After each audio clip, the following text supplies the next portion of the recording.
Okay, and with that, let's kick this webinar off. Thanks again for joining me today. My name is Tim Chan. I'm a solutionist here at MarketSmart, and I have the privilege of introducing Claire Axelrad today. You know her from her wonderful blog over at Clarification, and Claire's going to be walking you guys through the 9 useful proven strategies to get the major donor visit in the next 45 minutes or so here, and some really valuable information. I just take notes, and as I said earlier, there will be questions at the end, so feel free to send those into the Q&A feature as those are ongoing here. And be paying attention because there will be some polls throughout here, so be paying attention to your screen as those come up. And with that, Claire, do you want to take over presentation here? Welcome, everybody. Thank you so much for being here. Thank you, Tim. And I'm really happy that you're here because I know you got a lot of other things to do, but I really feel like major gift fundraising is the way of the current zeitgeist. We know that people are giving fewer gifts to fewer organizations, but they're giving larger gifts. So you want to get that piece of the fundraising pie. And you can't really successfully fundraise before you build a trusting, even a pleasant relationship with somebody. And that is where the major donor visit comes in. If you can get the visit, you're likely going to get the gift. But how do you get it? So first, what you do is you tap into the power of philanthropy, not fundraising. And those of you who are familiar with Clarification know that that is my Clarification School tagline. And it's because you don't want to scare your prospective donors to death when you call to request a meeting. But too often, that's the way we approach meeting with our donors. We say inadvertently something like, "Can I come over and twist your arm?" Or, "It's time for me to come and hit you up for a gift." Yipes! That sounds so violent, even when we're thinking that way. So you need to come at it from a philanthropy perspective, not a fundraising one. In other words, you need to think from your donor's perspective. You don't want to have them be fearing that you're going to come on over and sell them a timeshare. So I want to look a little at the difference in perception between fundraising and philanthropy. When I am with groups and I ask board members, for example, to tell me what comes to mind when they hear the word fundraising, it's all these things on the left side of your screen. If I ask them what comes to mind when I say philanthropy, it's all these positive things on the right side of your screen. So you really want to take the emphasis away from the stuff that people don't like to talk about, which is money, both when you're asking for the visit and when you're at the visit. You want to reframe fundraising as being about the telling of stories that you tell about people in need and the impact that they can achieve with their philanthropy. And you want to reframe it as helping people feel like they're all these things on the right side of the screen, that they're doing something that's joyful and meaningful, that's going to make them feel good. And if you can kind of accomplish this shift in thinking, you and also helping your board members and other volunteer solicitors to do this, askers are going to relax. And when they relax, they tend to be really amazing, just conveying their own stories and their own passion. And when the asker relaxes, then the person who is being visited relaxes as well. So no more fundraising as an end in and of itself. No more fundraising as a necessary evil. Fundraisers are really joyful philanthropy facilitators. And that's what I'm going to call them, or try to call them, the rest of today. So before we go on, why listen to me on this subject? Well, I've been doing this a while in a lot of different settings, primarily over 30 years in the trenches as a director of development for 5 different organizations of different sizes, different shapes, and I asked a lot of people for money. And I think over this period of time, I finally learned how to make people feel good about asking and how to make donors feel good about saying yes. And I definitely did not begin there, trust me. So today I want to teach you what I've learned. And I know no matter your size or your cause, what I am sharing today is going to hold true for you. So speaking of size and shape, it would be really helpful for me to know a little bit about who is joining us today. So Tim, if we could launch the first poll, I'd just like to ask you what your role is with your nonprofit. Okay, so if you could just click if you're fundraising staff or volunteer coordinator staff, executive director, program staff, or a board member and other type of volunteer. And Tim, I can't see the responses, so if you could maybe unmute yourself and let us know, that would be great. Sure. So lots of responses so far. 118 majority people are fundraising staff, 81%. 1% volunteer coordinator staff, that's one person. 17 people at 12%, executive director, and 7% at 11 people, board member / volunteer is the current where everyone stands right now. Okay. Great. Thank you so much. That's really helpful. And I'm really happy that we've got some board members on with us today as well. So I think this will be helpful for all of you. Let's move on to what we're going to cover today. So we're going to cover these 9 strategies to get the visit. And I'm not going to read them because you can read, but I do want to launch one more poll before we get into the meat of it, just to make sure that I cover what you feel your biggest stumbling blocks are. So Tim, if we could just launch that second poll, I'd like you to tell me what your biggest challenge is in getting the donor visit. Okay, that has been launched. Okay, so the donor or the prospect doesn't respond to your call or your email. You don't think you're the right person to ask for the visit. You don't really quite know what to say. The donor says, don't worry, I'll give, I don't need a visit. Or the donor puts off the visit until some undetermined later time. And again, Tim, if you could let us know what the answers are. Yep. I'm just waiting a couple more seconds. They're still coming in a little bit here. Okay, so we got 153 responses, 80%.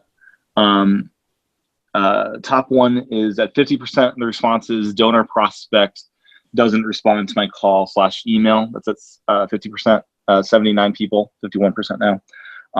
Don't think I'm the right person to ask. That's 4% with 6 people. I don't know what to say is at 15% with 23 respondents. Donor says they'll give, don't need a visit. It's 28 people, 18%. And then at 13% and 20 is donor puts off the visit until undetermined later time. Okay, great. So most of you think you're the right person to ask, but you're having trouble getting people to, respond to you. Now that went, okay. So I want to remind you that when you're asking for a donor visit, you shouldn't be asking cold. There's a bunch of awareness relationship received online dating. So this is clearly not a first date. And you don't ask someone to marry you until you've gotten to know them, until you've uncovered what their values are and you've determined this is a good match, and then you've wooed them a little bit. And similarly, you don't ask a potential donor for a visit right out of the chute, not until you've gone through the necessary steps to determine that they are, in fact, a potential major donor.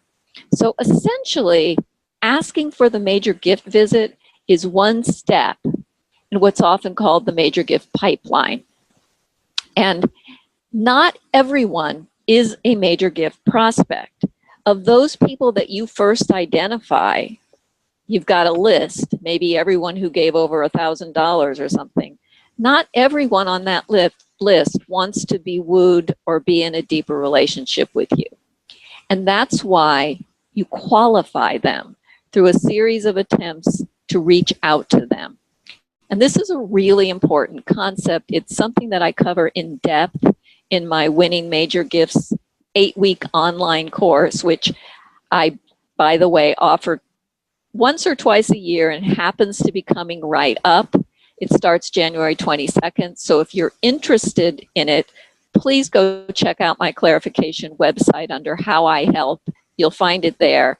Or shoot me an email if you have any questions about it. Okay, so once you have qualified people, you pull them through the pipeline by securing the cultivation and or the solicitation visit or visits. And the strategies I'm going to suggest today are for qualified prospects. So I often get questions about how do you get visits with someone who's never met with you before or who has failed to respond to previous attempts to build a relationship. And some of you indicated that that's the problem that you're having. And my answer to that, don't sweat the 67%. Only 33% of people are going to be receptive to your moves. And you've got to accept that not everyone wants to meet with you. And that statistic is pretty much true for marketers and salespeople everywhere outside the nonprofit realm as well. I kind of think of it like baseball games. There's going to be a third of the games you're going to win and a third of the games you're going to lose, kind of regardless. And then there's those third in the middle. Those are the ones that you really need to work on. So you don't want to just, I say, don't invite. Don't take everybody who gave $1,000 and say, boom, I knight you as a major donor and put them on your major donor list and take them out of your regular annual giving strategy, because they may have been used to getting a whole bunch of communications from you. Suddenly you've pulled them out of that because you want to treat them so super special, and yet they don't want to be treated special, and you end up sort of emailing them and they don't respond, and then they don't get your regular materials, and you've kind of shot yourself in the foot with those people. They aren't really prospects for larger gifts. They're not going to respond to your attempts to cultivate them. And you don't have the resources to visit all of these people. So what we call qualification or moves management in major gift fundraising parlance, other businesses call a marketing sales continuum or a marketing funnel or even a commitment curve.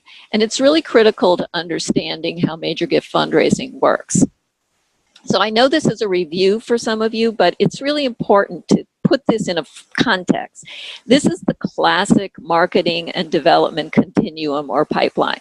And the strategies to move people along the continuum to increasing levels of engagement and commitment are fundamentally alike here. On the left, you have the broad-based strategies of creating awareness. And on the right, you have the really targeted, focused strategies where you're going to meet people face-to-face and get this commitment, this loyalty from them.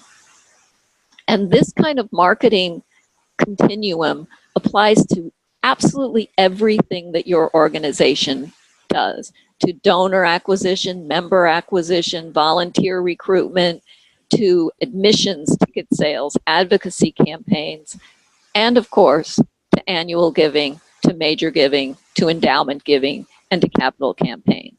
It's this logical progression from awareness to I'm more interested, tell me more, to yeah, I'd like to get involved some way, to finally a commitment to invest. And sometimes these steps can happen pretty rapidly in succession, but you can't skip any of the steps. So I want to go back to the online dating metaphor and show that asking for a face-to-face visit is something that you do within a planned continuum. So you don't ask for a date with someone until you've done your prep work. You first have to identify your likely prospects. So you decide the best places to look. This guy's decided, I'm going to go on OkCupid. He's going to create an OkCupid profile to make others aware that he exists and he's in the market. And then he writes up some stuff that piques his prospects' interests. And then he reaches out to some of them, or they reach out to him, and they uncover whether their values match.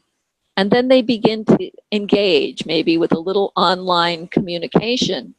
And this continues until there's a point where there is a desire that is formed to explore this further. And only then do you further engage and ask for the in-person visit, which is the getting to know you type of visit, which hopefully ultimately leads to commitment if the match really seems to be there and the sparks fly and the time is right. So back to fundraising, it's exactly the same. And this is where we are at this scary place of putting ourselves out there, where we've identified prospects, we've created awareness, we've cultivated interest, we've uncovered values, we've got people who we know are involved and engaged with us, and now we want to get them to further engage. And that's what we're going to explore today. And it looks really simple here, but let's be real, it's not. So I want you to acknowledge that getting the visit is the hardest part. Once you know this, you're going to be less frustrating. There is nothing wrong with you if you're having a hard time getting through to someone. Everyone does. People screen their calls, they don't answer emails, they're busy. And let's face it, they know what this is about. And some folks will avoid you because they're thinking about it in terms of money rather than impact. But once you get in a room with them, you'll be able to change this perspective. But how do you get there? Jerry Panis, who is the author of Asking, and it's really like the major gift fundraising asking guru, says when you get the visit, you're 85% on your way to getting the gift. So persevering to be able to sit by the side of the cow as you milk it is really important. But how do you get your cow to cooperate? So you have to try different channels to find one that works for you.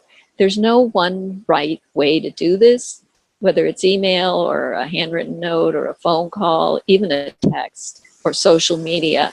You have to keep trying because people all have different communication preferences. So now let's look at 9 strategies to get the visit. First is framing the visit. You want to tell the prospect why you're contacting them.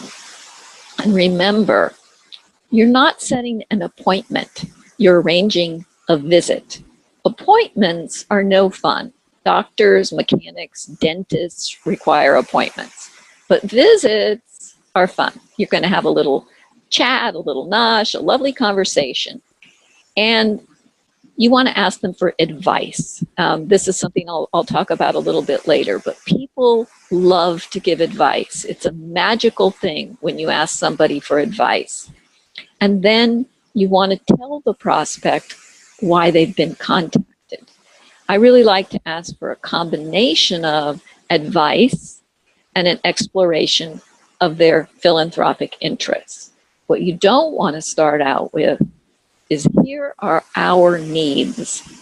And I'm going to talk about that a little bit more. So here is how to start to frame the visit. You want to say your name.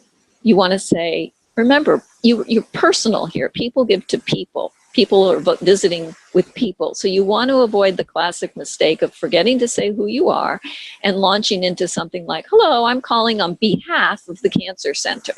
They asked me to call. No, you want to say, hi, this is Claire.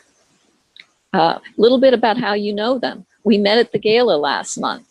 Or maybe you don't know them, but you can say, I understand you've been a donor here for a while, or I know you volunteered, or you are an important community leader. Something about how you know them and thank them. And then tell them your role with the organization. I'm on the board. I just want to thank you for attending the gala and for all your support.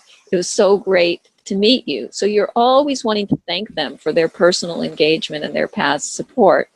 And the clarifying of your role is so they trust you. And then you want to considerately ease in to your request. And you want to be considerate of their time. Make it about them, not about you. If you launch into trying to schedule a visit while their attention is on anything else, you risk failure. So first find out if it's a good time. And if it's not a good time, suggest another time. If they say they only have 5 minutes, say, okay, great, I'll just take 4, and then make sure that you stick to it. So let's look at how to do this. So it's really simple. You're kind of checking in and saying, hey, do you have a minute to talk right now? And if not, is there a time when we could meet for just 20 minutes? I'd love to get your advice on a new program we're considering. And I would also love to explore your philanthropic interests this year. Your feedback would just be invaluable. You really want to make it clear why you've called, and then make it easy for them to say yes. You know, what's the best time for you? Next Monday or Thursday? You're wanting to kind of not give them the opportunity to kind of have to think about when they would meet. You keep the ball in your court. You give them a couple of options. And if those don't work, ask them if they can give you a couple of options, or ask them if you can connect with their assistant to set up a time for a visit. So what else will incline people to agree to visit with you? Creating good feeling. So you want to flatter them. You want to acknowledge their past good deeds. And, you know, a curious thing, which is one of Robert Cialdini's Principles of Influence and Persuasion. It's a wonderful book if you haven't read it. One of those 6 principles is something called commitment and consistency. And people will tend to do what they've done before because they already went through the decision process of whether or not to be engaged with you or to give to you. And they want to be consistent in their decision making. So it's kind of a shortcut to remind them, you already did this. You're already a great person. And you're simply encouraging them to continue being a great person and maybe even do so more passionately. If they're a new prospect, you want to let them know that they're valued for being whatever they are. Volunteer, community leader, expert in their field, whatever fits the bill. And then you always want to thank them for something. Gratitude goes a long way, and it makes people feel good, and it puts them in a receptive mood. And then you use your planned query about whether they'd be willing to meet to give you some sought after advice, some perspective, some feedback. So you're showing them first how much they're valued. They're really just too important to you and to your organization's success to just talk on the phone. They deserve a meeting. And it goes a little bit like this.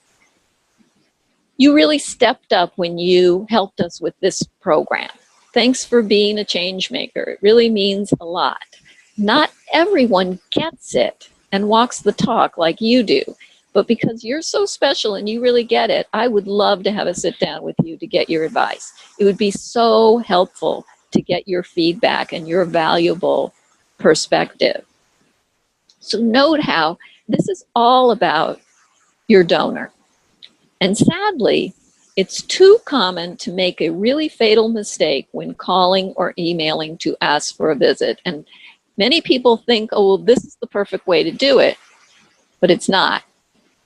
You don't want to call them and say, I want to come and update you on our work. You know, they're not just sitting by their phone waiting to be updated on your work. And you're doing that already with your e-newsletter or your blog or you know, whatever it is that you're sending as part of your communications program. So don't do that. If you do that, you are likely to have somebody say, oh, no need, just mail me something, when they're really thinking, I know what you really want and I don't have time for that. So donor-centered fundraising requires you to begin by getting them talking. Who doesn't like to talk about themselves? They'll be complimented that you're interested in what they think. And that's what brings us to the next strategy, which I've danced around already, which really is the biggest secret, which is to plan to ask for advice. And no doubt you've heard the old fundraising adage, if you want advice, ask for gifts. If you want gifts, ask for advice. It is totally true. So try a few of these kind of, can I bounce some ideas off you? I'd really value your feedback on a few things. Could I pick your brain? Plan what you think is going to sound genuine to your particular prospect. So here's a little bit how that could go. You know, you've had a lot of experience in this area. I would love to bounce some ideas off of you. You've really got your ear to the ground with this constituency. I value your feedback as to the best ways to approach this. We know what we need to get done. We're here on the inside, but we're not always clear on the best way to execute. And you've always got some creative ideas. Might I pick your brain? We really need some outside perspective from someone like you. And this would be just such a good deed that, you know, we appreciate your monetary gift, but this would just help us just beyond what you're already doing. It would be something that we would appreciate so much. Okay, so then that flows logically into the next thing, is that you don't want to do a bait and switch. You do want to honestly serve their philanthropic interests. So you don't want to pretend that you're only coming for advice and feedback, because you also have a purpose. Either this visit or the next visit, you're going to ask for a gift. So you want to let them know this is also an opportunity to explore their philanthropic interests, because they know this anyway. So, you know, you might as well not try to hide it. And so again, to become really good at this, you really do need to reframe for yourself fundraising as philanthropy. Philanthropy means literally love of humanity. And you do need to believe that you are there to be loving your donors. They're part of humanity, just as they are there wanting to do something loving, something positive. And you have to feel that when you're meeting with them, you're offering an opportunity for them to feel joy and to like themselves when they look in the mirror. So if you can say to them, you know, I'd also really love to discuss your philanthropic interests this year. Like to be able to be helpful to you in making sure that you're feeling that what you're doing is accomplishing that which is most important to you. And if you come at this with passion and with pride, you're going to unlock your donor's own passion and own pride. So they'll see that this is a good use of their time. And so this could look like this. When we last talked about your philanthropic interest, you mentioned your passion for child mental health. I'd love to hear more about why this is important to you. Would you have about 30 minutes for me to stop by so you can tell me more about your personal story? I think you might be interested in our new anti-bullying initiative. I'd love to tell you a few stories about that too. So again, reframing fundraising as storytelling is another way to take away the fear that people tend to have when they go on a visit.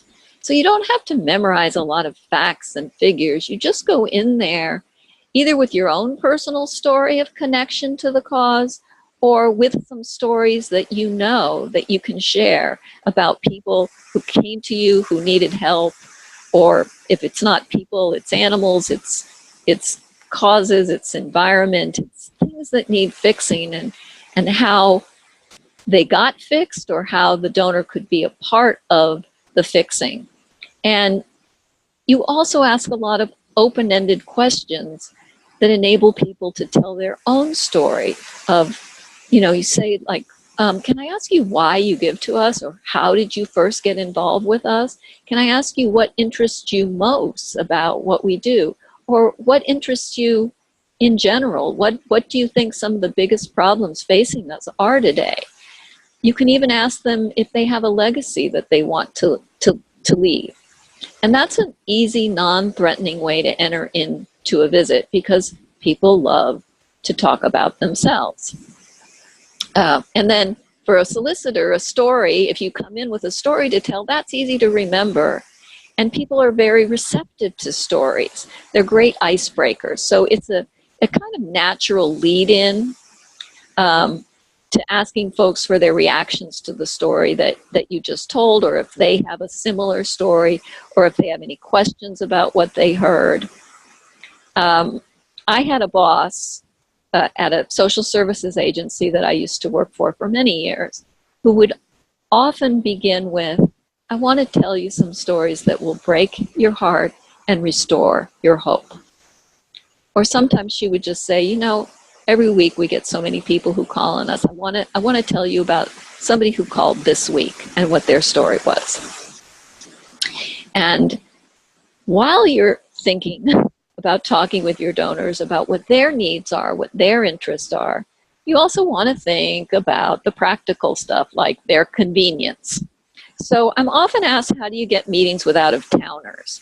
And the best way is to plan ahead to make a trip to an area and bundle your trip so that you can meet with all of your donors in that area. Obviously, schools do this a lot. And you just want to let people know, I'll be in your area next month, and I hope we could set a time to meet. I'm happy to come to your home or your office or wherever it's convenient for you. If you have a favorite cafe, I'd love to treat you to lunch or coffee. Would you have some time on the 15th or the 17th to meet with me? And, you're giving them choices as to when and where to meet to make it super convenient for them. But you do really want to assure them that you would hate to miss this opportunity when you're going to be in their area to get to know them better. So again, tell them how valuable they are to you. Tell them you want to put a face to a name. And don't forget to say, I got some stories to share with you, but I really want to hear your story. So let's move on to strategy number 7, which is, when do you talk about money? Not now, not while you're on the phone with them or emailing them or messaging them to get the visit. You want to save this for when you're in front of them. And frankly, it may not come up until your second in-person visit. Major gift solicitations take time. You really want to reassure them that this is their time to ask questions, not yours. So let's look at some ways that money may come up, even if you don't bring it up, and how to sidestep it. So you say, I'd love to take you for coffee and have a visit and learn a little bit more about your story and your areas of interest.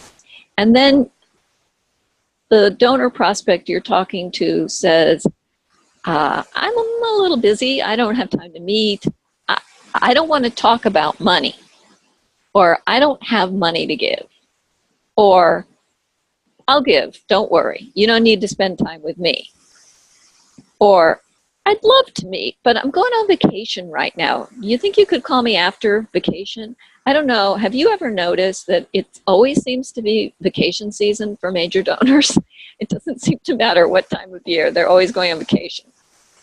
So if this happens, promise, I'm not going to ask for money. Don't worry. I want to talk about the issues that you find most pressing. I really want to get some feedback from you as a supporter or as a community leader, as a volunteer, about what solutions you think we should be working towards right now.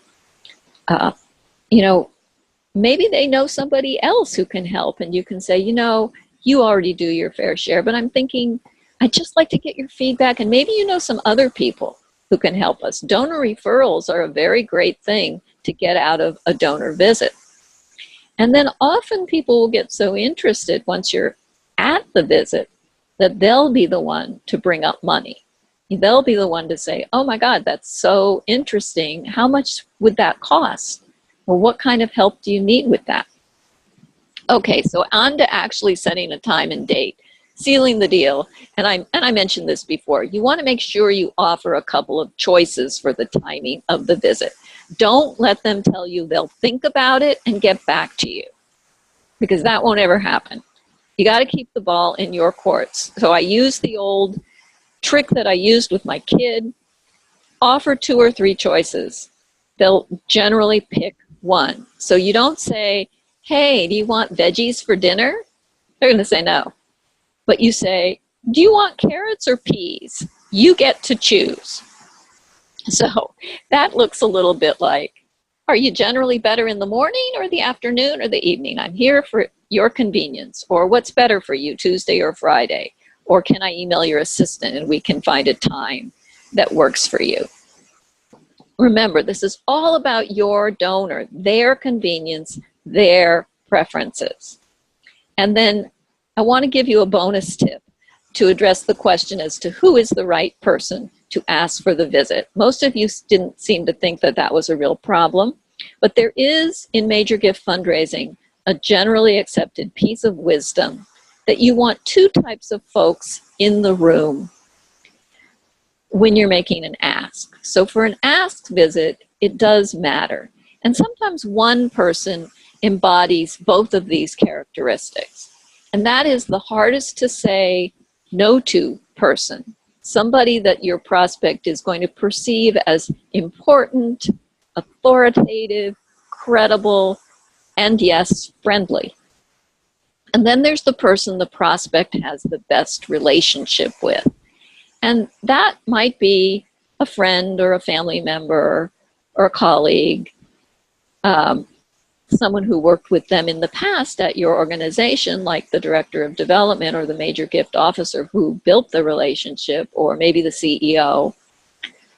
But it could also be a program person. It could be the doctor who performed life-saving surgery, or it could be a former teacher. So think about those 2 attributes that people have.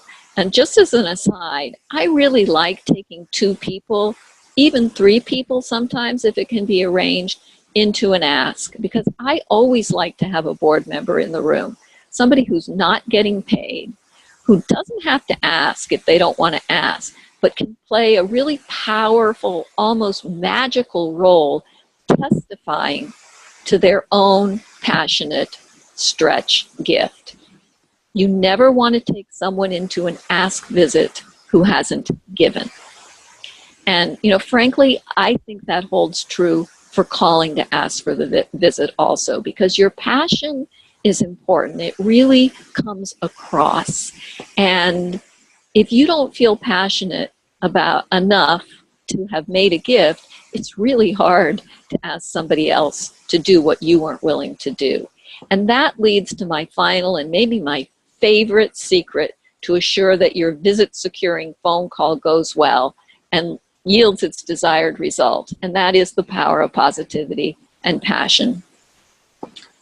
Smile, stand up, and walk around when you're on the phone. You might feel like you look silly, but it really, really works. Enthusiasm is contagious. This is something I talk a lot about in my 8-week major gift course. Major gift fundraising is not rocket science, but there are some things that people can do that are just so common sense and natural that make it so much more pleasant and comfortable. So when you dial, if somebody answers the phone, leap up and start grinning, because people like to talk to people who sound happy. So here's a question I'd like you to consider. If a smile widens on a phone call and no one is there to see it, does it make a sound? Well, it turns out it does. How you say something can matter a lot more than what you say. And there is research that backs this up. And there is this study that was done at the University of Portsmouth by Dr. Amy Drahota, who found that Over the phone, 84% of the message is your tone of voice. So you really, really want to make sure a smiling tone comes through. In this study, people could not only tell that you were smiling, but they could tell what kind of smile based on your tone of voice. And the bigger and more genuine your smile, including having smiling eyes, the better. So I just want to share a couple of pointers that marketers, salespeople use when they make calls. First of all, you pretend you're in the room together. When I'm talking on the phone, I tend to be making a lot of hand gestures as if I'm right there in the room with somebody talking. I'm animated. Also, you can keep a funny picture next to your phone because when you look at it, it tends to make you just smile. Same thing with a picture of a child. It could be any child, but it could, if it's your own child, so much the better. Children inherently make us smile. And then finally, you can keep a mirror next to your phone so that when you place or answer the call, you look in the mirror and you make sure that you're smiling. So I kind of love ending here on a smile because it brings us full circle. It brings us back to the notion that you're setting up a lovely, fun visit when you give your donor an opportunity to learn more about you and get their questions answered. You make it their time. And that's the way that you're going to win their trust and vastly increase the likelihood that they'll say yes when you do ask for money. Maybe they'll even ask you how they can help. So I want to thank you really for doing the important work that you're doing, making our world a much better, much more caring place. I really want to thank MarketSmart for having me. And I'm going to come back and answer some questions in a minute. But first, Tim has a few things he'd like to talk to you about. Great, thanks, Claire. That was awesome. And yes, we'll be back in just a couple of minutes. I first just want to share some things about MarketSmart before we move on to the questions. So I'm going to start by sharing my screen here. Okay, so I just want to share just a couple of things about how MarketSmart kind of fits into what you just saw with Claire's presentation here. First off, I just want to mention our goal at MarketSmart, if you're not familiar with us, is that we really aim to help you be the fundraiser you always wanted to be. We do this by helping you qualify, cultivate, and prioritize your major donors and legacy supporters. And that's really key. That qualification topic that Claire talked a little bit about in this presentation is something that we really help focus on. And we do this in two ways. We first off help you zero in on people who are ready to engage with you right now. That's that qualification point where you may have this huge list of donors in your database. We really help you narrow down who you should be calling right now to try to set up that meeting and that they'll be receptive towards that. But those that aren't ready, they may have the capacity and they may eventually be ready, but they're not right now. We help you cultivate them with highly personalized emails that are crafted especially for them based on survey responses that they fill out and their engagement online. So we're able to really craft a message that really resonates with them. And when they respond to that, that's an email to you. So our goal with number two is to eventually get those people that aren't ready yet to become the people that you will be calling. And this whole process, we call it engagement fundraising. It's a process that Greg kind of pioneered and wrote a book all about this. And as I mentioned, it all starts with the donor survey, and that feeds these emails that go out on your behalf. So when someone responds to that email, they'll actually go to your inbox. You can kind of think of it as a virtual assistant, what we do, of us drafting up emails that are very pertain to what they're interested in and provide value offers to them, and they respond to those emails. And this all helps build interest and desire, helps you prioritize your outreach. And this all kind of goes into actionable intelligence, helping you use those verbatims from the surveys and what they're telling us, their online language through their clicks and what they're opening as far as the emails. We kind of combine those two. The digital body language kind of helps verify their survey responses to kind of say, hey, they were visiting this donor advised fund kind of page, and that's what they said in the survey. That makes sense. So we kind of help you qualify better. So you're actually calling the people that are ready to talk to you right now to set up that meeting, and we fill in this qualification gap here versus a lot of fundraisers don't have a really good tool for qualification, and we'll jump right to jump right to solicitation from this early stages here. So that's a little bit about what we do. And as I mentioned, our goal is to help you be the fundraiser you always want to be, and that's a little bit about how we do it.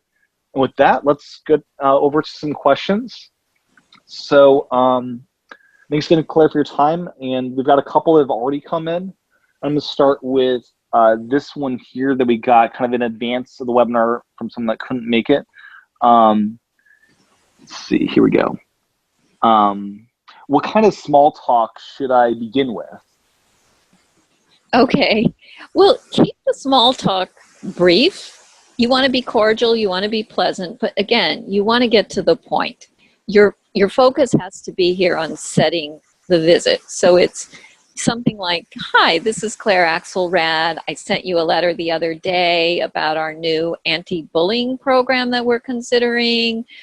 When might be a good time for me to come see you? Because I'd love to get your advice on how to build up this program and how to promote it to others. And, I know you've got a lot of ideas. It would be super helpful to me.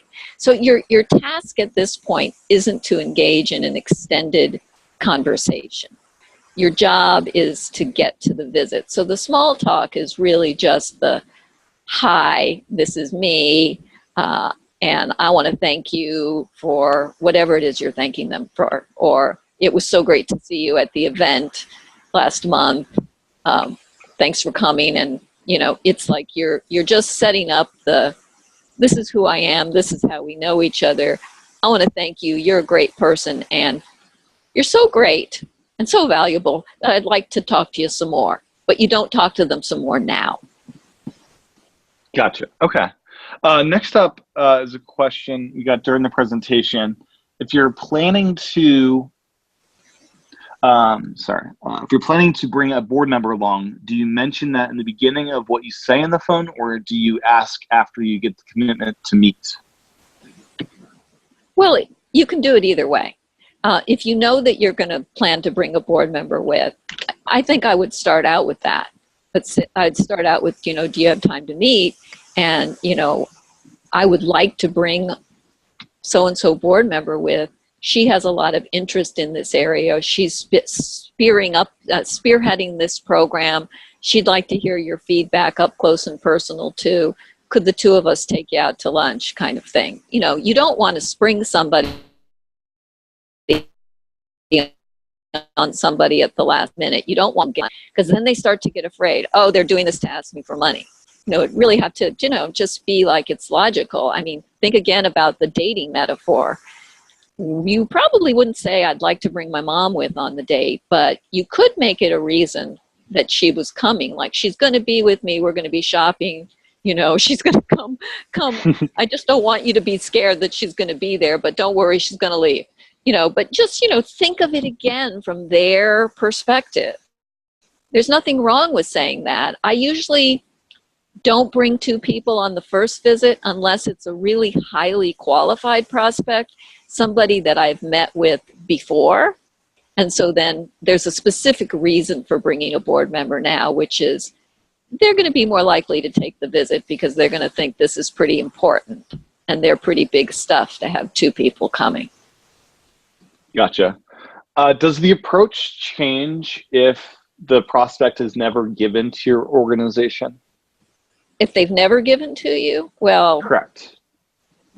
Again, you're thanking them for what you know about them. So if they've never given to you, you have to have a good reason for why you're meeting with them.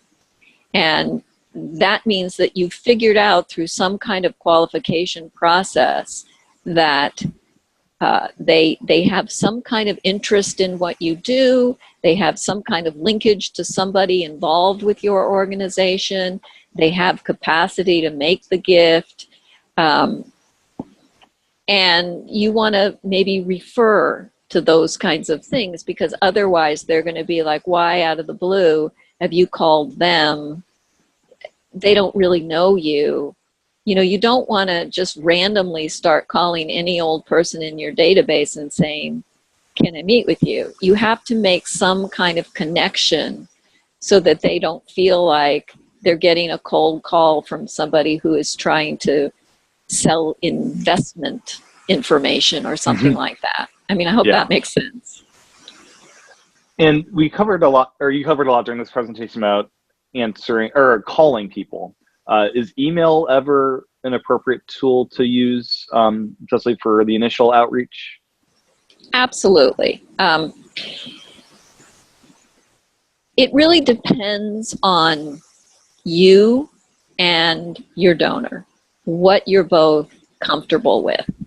And some people are totally comfortable on the phone, and I encourage you to become more comfortable on the phone. And the best way to do that is to just pick up the phone and start calling people, to set aside a period of time during your day when you're just going to start making calls. And I found myself that I dread doing that for some reason. But the minute that I start, once I've done the first one, I kind of really get in the groove, because people actually are pretty happy to be called, to be singled out, like they're important enough to get a visit.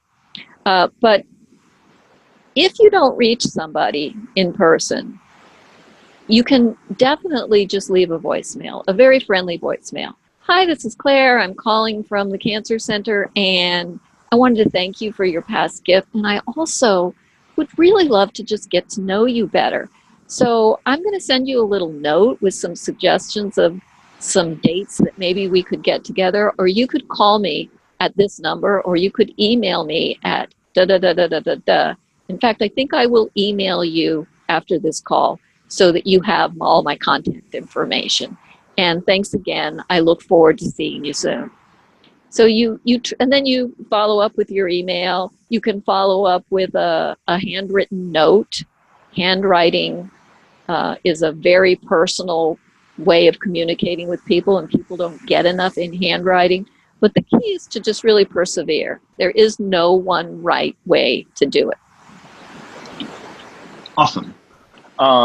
One thing I just want to address is that if you weren't able to make the full webinar, that a recording and slides will be sent out to you. So thanks for that question, Gwen. Next question, how many times would you try to get a major donor meeting before giving up and moving on? And how do you move on and still leave the door open for a meeting?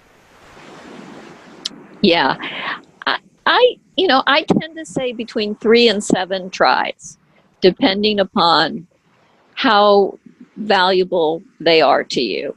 And I go through this a lot in my Winning Major Gifts course. This is the qualification process.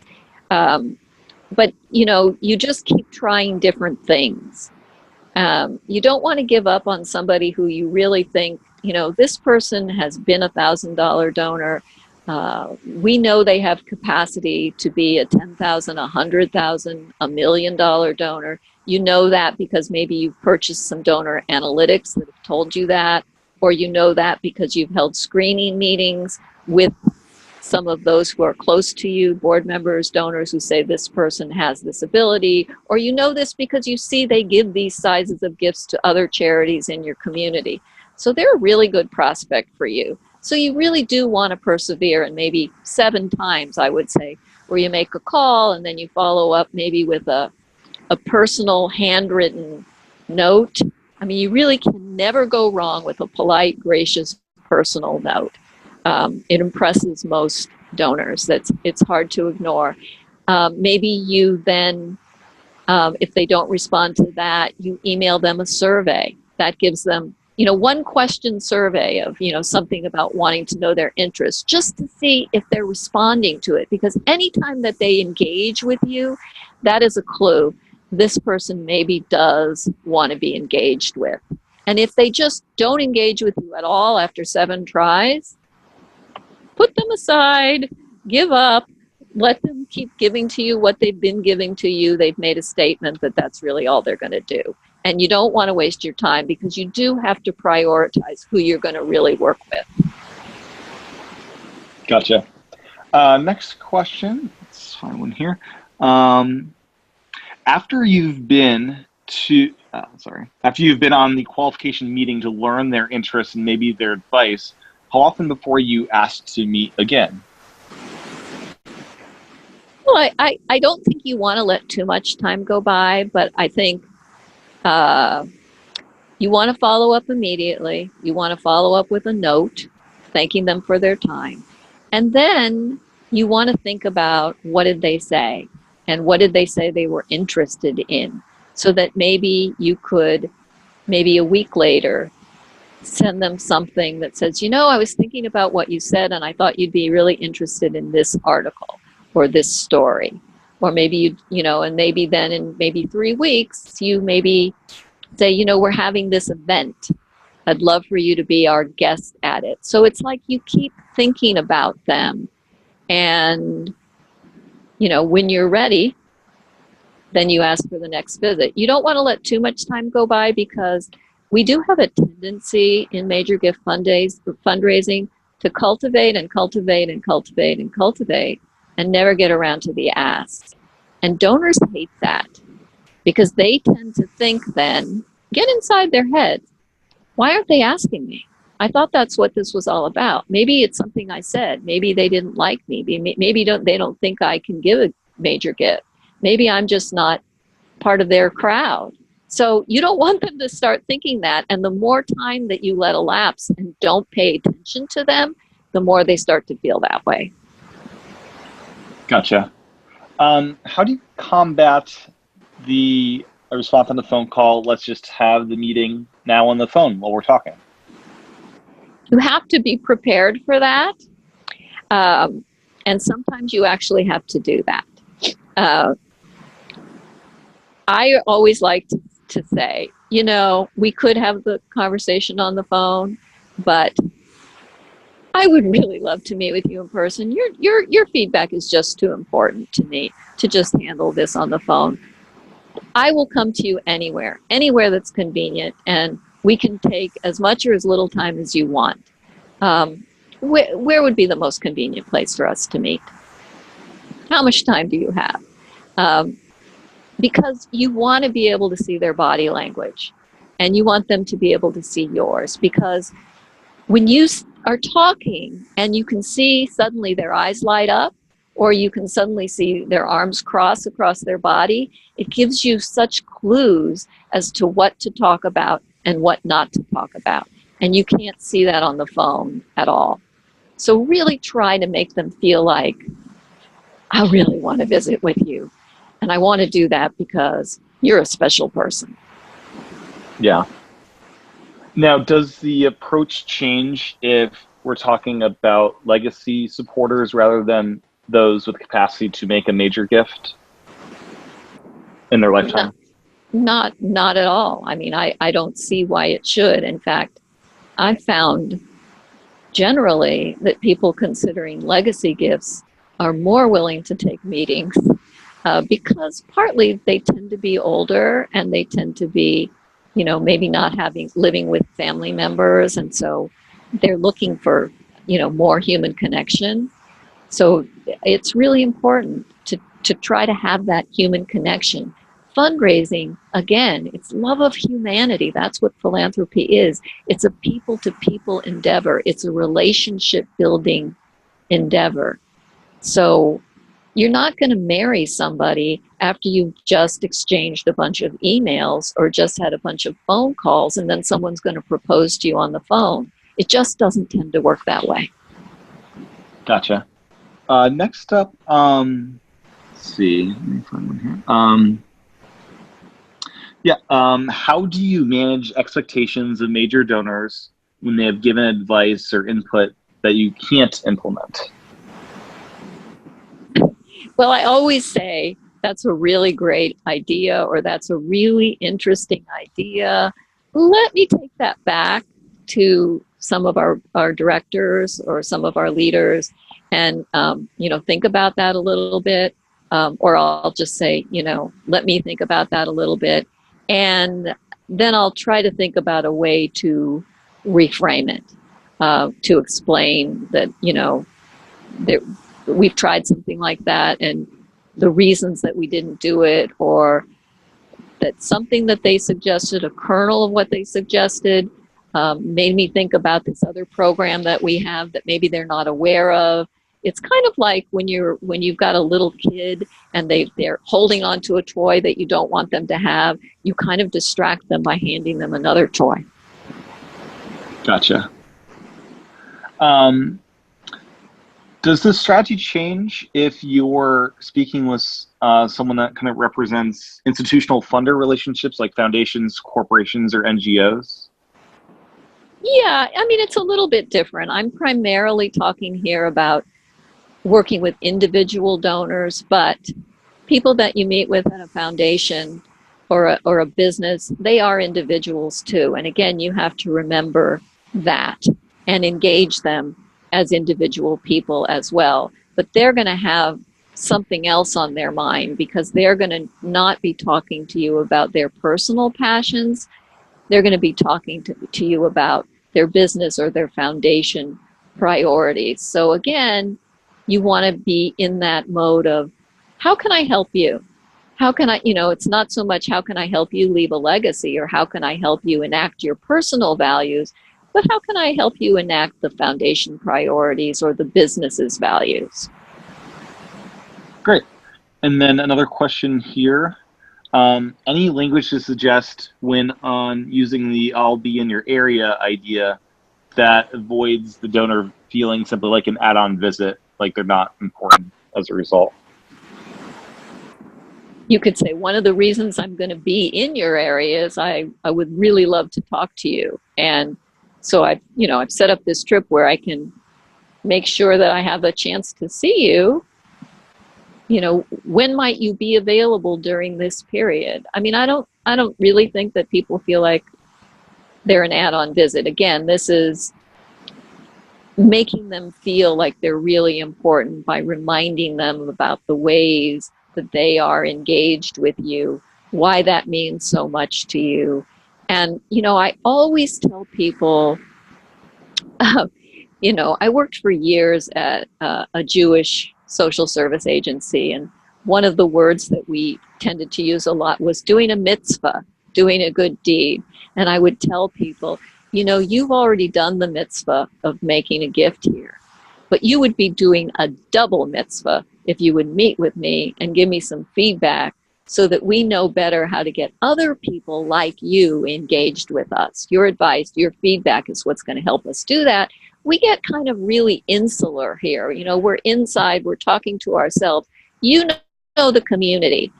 I'd like to get your outside perspective. I just can't get it sitting here in the office by myself. It would really be such a mitzvah. Would you meet with me? And that's really hard to say no to. Gotcha. It is now 3:05. Do you have time for more questions, or how many more should we address here? Well, I want to be considerate of people's time. We said that this would go for an hour. We've gone for an hour. I'm happy to take more time if there's people who want to take another few minutes, maybe answer another question or two, and then I think we should probably let people get back to their important work. Sounds good. So just a couple more here then. How do you ask for a gift when the person lives in another state and you don't have the resources to visit them? Okay, so one of the things that you can do, we are living in a technological age, and people use things like Skype and FaceTime. So you can try to have a visit over one of those platforms. The thing to make sure that you do is you use something that's very user-friendly.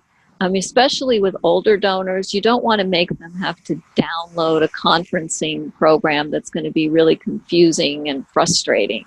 Skype is probably the most prevalent, and FaceTime, and I've used those with people who are in their late 80s to much success. So that is something that you can suggest for an online visit for somebody that you just can't meet with in person, but you do get to see their facial expressions and a bit of their body language that way. Gotcha. Okay. Then the final question. During my request for visit, I say that I'd like to hear about their experiences with us and why they choose to donate with us. The response sometimes is, we don't need to meet. I can tell you that right now. Is there a counter to that that would still lead to having them agree to meet with me? Yeah. Again, I would save that question for when you actually get in front of them, because yeah, that sounds like I'm going to be asking you for money to me. That's why advice is so magic. It's like, I'm not asking you for money. You've given us money already. I'm really here to get your feedback. And it can be on something specific, even. It can be a new program that you're starting that you want to get some thoughts about.